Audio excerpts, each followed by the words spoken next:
Raza Ayrshire, curiosidades de la raza. Esta raza bovina tiene su origen en el país de Escocia.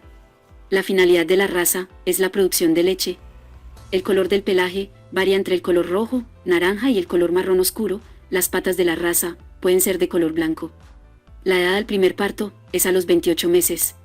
El intervalo entre partos es de 410 días. En temas de longevidad, pueden vivir fácilmente 12 años. La pubertad se presenta a los 18 meses. La ganancia de peso diario es de 600 gramos. Las vacas, en promedio, pesan 545 kilos. Los toros, 840 kilos.